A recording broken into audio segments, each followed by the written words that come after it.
Is Sofia Falcone even written well? Welcome to another segment of Can They Write Women? Segment where we analyze and dissect media that includes women and determine whether or not they're written well. In honor of Kristen Milioti being the only actor to secure an Emmy for The Penguin, I wanted to break down what makes her character so special. Now, the Bechdel-Wallace test is one of the measures that we use to determine whether or not women are written well in media. The Bechdel-Wallace test requires two female characters with names to have a conversation not centered around a man. And while it is a standard for determining whether or not women are written well in media, it is not a requirement. And in the case of the character Sofia Falcone, we see the reason why. Sofia Falcone as a character subverts expectations and breaks barriers in many ways. She metaphorically breaks the rules by not passing the Bechdel test with any of the women that she interacts with, somehow still gaining autonomy and power and independence in these discussions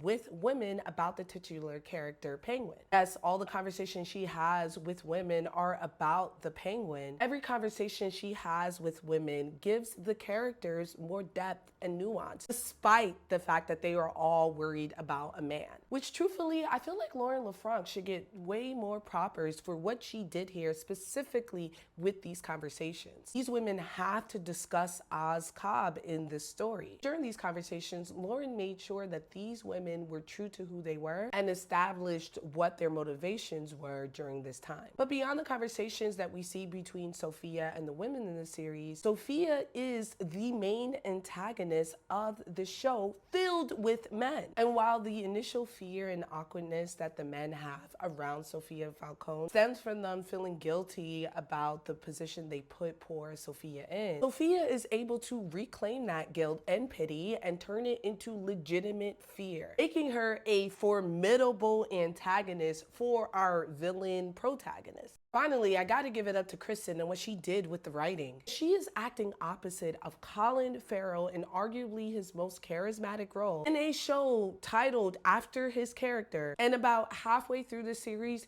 we all felt like the show was about Sofia. Truthfully, arguments can be made that it is. She is the princess of Gotham, and I'm still of the mind that she deserves the underworld. I can't wait to see her more. I hope we get to see her maybe in the next Batman movie. Definitely if they do a Penguin season 2. All in all, I gotta give my girl 5 out of 5 Frankie Flowers. Congratulations. Also, if you haven't seen it, this is your sign to watch The Penguin. It's phenomenal.